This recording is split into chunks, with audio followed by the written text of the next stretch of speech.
Olá, meus amores, tudo bem por aí? Hoje eu vim aqui fazer mais uma abertura da nossa aula de nutrição. Mas eu gostaria de saber se vocês estão bem, porque aqui estamos todos muito bem também. E o tema de hoje vai ser sobre a esteatose hepática.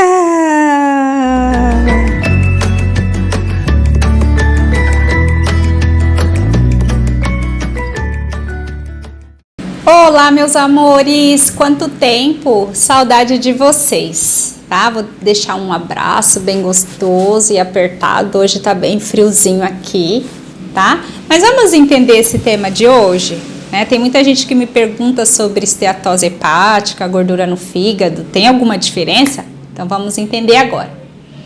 Então, a esteatose hepática ou a gordura no fígado é a mesma coisa. Então, ela é conhecida como esteatose ou como gordura no fígado. Então, o que é essa esteatose hepática? É justamente o excesso de gordura no nosso fígado. Então, vamos entender, ó. No fígado, eles são armazenados os ácidos graxos e os triglicerídeos, que fazem com que este órgão fique doente e vai entrar em colapso, tá? Então, o excesso de gordura ali. E já não é capaz de realizar as suas funções de metabolização ou de depuração das substâncias tóxicas.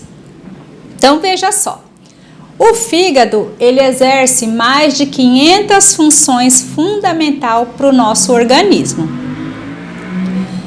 E é natural que se tem uma pequena gordura, né, uma pequena quantidade de gordura no nosso fígado, faz parte. Mas quando passa de 5% de gordura, já é considerado uma doença. Sendo assim, eu tenho que tratar, tá? Então, eu tenho o grau 1, eu tenho o grau 2, eu tenho o grau 3 e eu tenho o grau 4 de esteatose. Então, olha só, independente do grau, deve ser tratado. A gente tem que tratar, tá?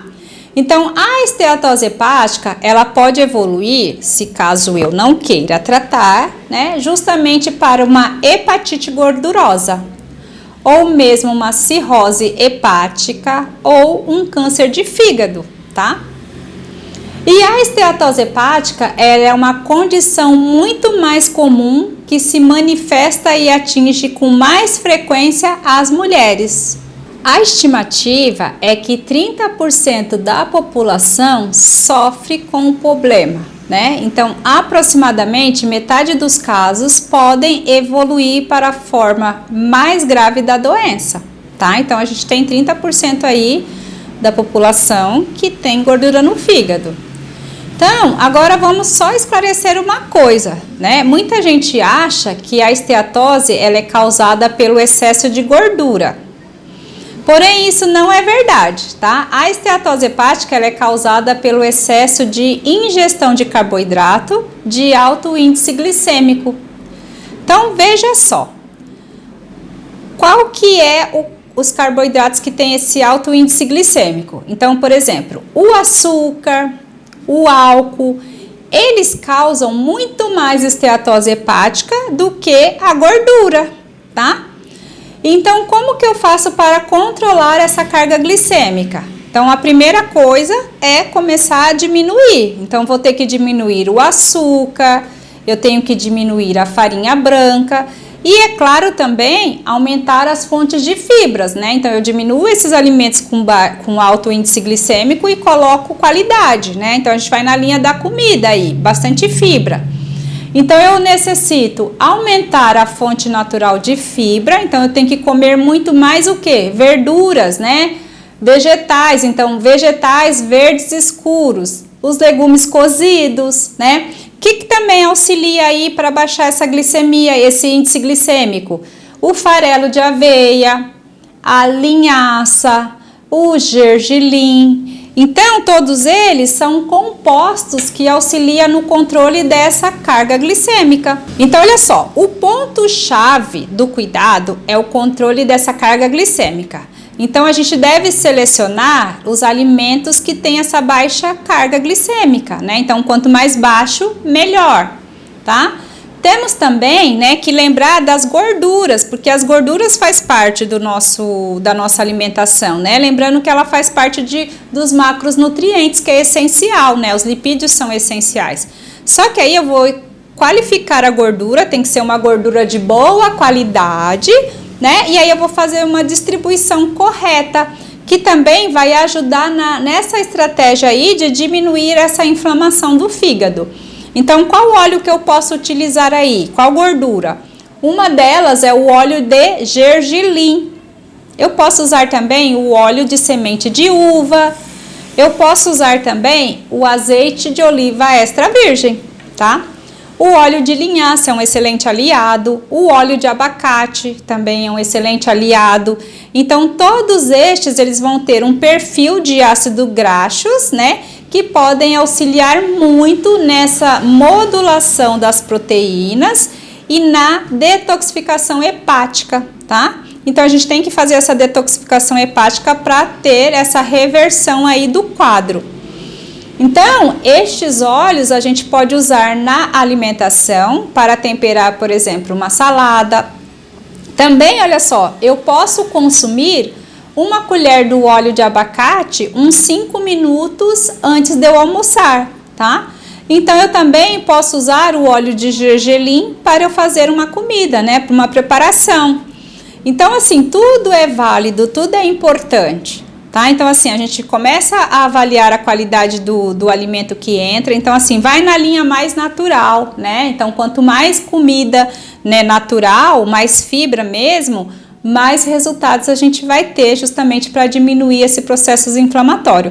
Então, sendo assim, ó, para fazer uma boa detoxificação hepática, eu necessito de fibras e óleos excelentes, né? Eu falo de fontes boas, tá? Lógico que a gente tem outros recursos também, então já vou falar, né, agora. Então, ó, eu vou colocando tudo isso que eu acabei de falar na alimentação. Então, outro composto bastante usado, que eu gosto bastante, é o óleo de krill, pelo alto conteúdo de astaxantina, que tem uma ação importante na metilação, que tem uma ação importante na detoxificação e que tudo isso tem que ser potencializado. Então, olha, na esteatose hepática, a detoxificação é um alvo principal para o nosso tratamento. Então, olha só, né? Às vezes a gente conversa com algumas pessoas e aí eles falam assim, se eu consumir alimentos amargos, resolve, né? Às vezes a gente costuma escutar, se eu tomar um chazinho de boldo, melhora? Sim, né? Tudo que é amargo vai contribuir. Então, olha só, comer coisas amargas são importantes detoxificantes hepáticos. Então, como por exemplo, um jiló, a jurubeba, né, o próprio boldo, tudo que for bem amargo. Então, quanto mais amargo, melhor. Então, eles contêm compostos, né, bioativos que vão fazer uma bioconversão. Olha que interessante o que eles fazem. Então, tudo que é amargo, ele faz essa conversão aí. Então, o que acontece se eu tenho gordura acumulada no fígado? Então, essa gordura, ela é processada e ela vai ser convertida em forma de hidrossolúveis. Então, olha só, sendo assim, uma forma lipossolúvel tem que ser convertida em hidrossolúvel para ser eliminada. Então, ela tem que, de gordura, virar água, tá? Então, para isso acontecer, eu necessito de determinadas enzimas, né? Que são a catalose, a glutationa, mas são muitas enzimas, são várias enzimas que participam em diversas fases e que vão fazer com que esta gordura seja excretada, tá? Por isso, eu tenho que potencializar a detoxificação, que nada mais é do que mudar o estado físico, ou seja, passar de lipossolúvel para hidrossolúvel. Então, os alimentos amargos, eles têm essa função, tá? Outra dica que eu vou deixar aqui para vocês para fazer um tratamento aí correto, né? Eu posso utilizar os chás, Que chá que eu posso usar aí, né? Tem que ser amargo, é claro, né? Um chá de boldo. Eu posso já usar o chá de alcachofra. E também eu posso usar o chá de cardo mariano. Tudo isso, de preferência, numa infusão, né? Não ferva nunca a alcachofra, ela é muito forte, muito amarga, né? Tudo infusão. Você pode utilizar e aí você vai ter um super resultado. Então, olha só, também, gente, tem outros alimentos que também faz esse efeito detoxificante do fígado, né?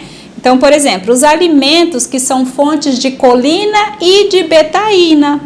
Então, onde que eu vou encontrar essas fontes? Então, vamos falar da colina. Então, o alimento que tem mais fonte de colina é justamente na gema do ovo, tá? Então, a gema do ovo é riquíssima em colina.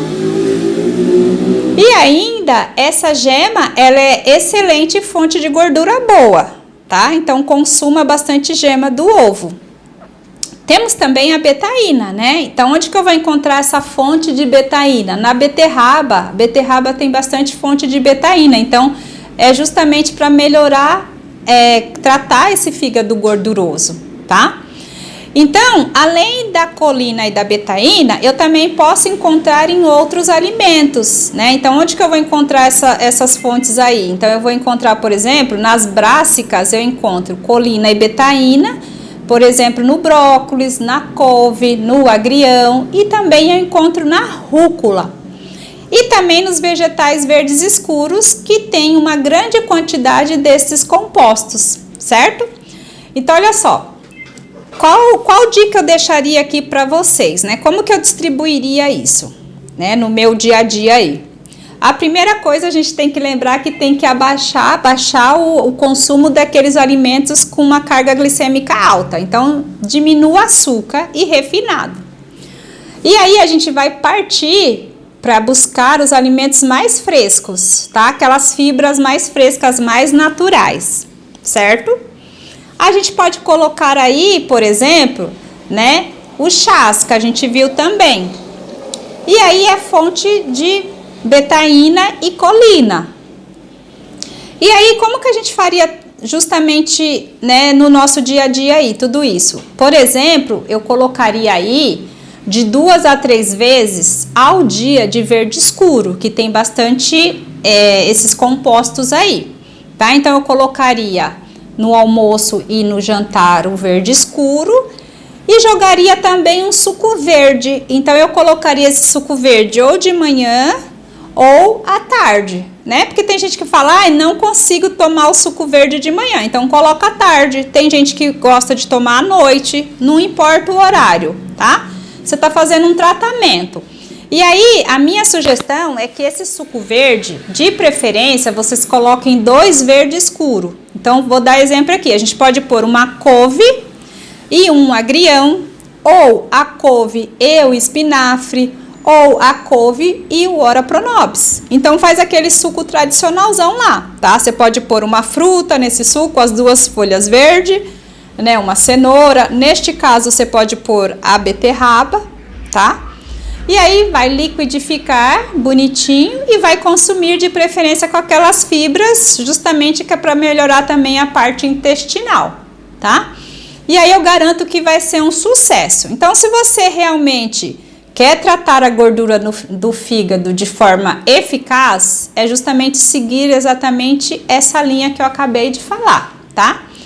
Então, eu tenho certeza que se você fazer, né, colocar tudo isso em prática, vai ter uma grande diferença aí. Então, a gente consegue sim reduzir, tá? A gente consegue eliminar, né? Então, assim, às vezes eu tenho casos de pacientes aqui que estava numa esteatose grau 3 e que hoje não tem mais, né? Mas por quê? Eliminou peso, né? Mudou toda esse hábito alimentar, né? Transformou totalmente essa alimentação e aí conseguiu sim converter. Mas eu sempre falo, não adianta zerei lá a gordura no fígado e daqui a pouco volto a fazer as mesmas coisas que eu fazia, né? Aquela alimentação mais inflamatória. Se você aumentar, se você aumentar o peso principalmente, com toda certeza você vai aumentar essa gordura no fígado, tá? Então, lógico que também existe alguns casos, né, por exemplo, de alguns medicamentos que também pode sim aumentar essa gordura no fígado, né, mas eu sempre falo, a gente avalia, mas o caminho é justamente esse, né, faz as trocas, né, melhora a qualidade da alimentação que a gente vai ter resultados bem positivos, bom? Então, ó, eu vou ficando por aqui, deixando um grande abraço, tá? Um super beijo e até mais. Tchau, tchau!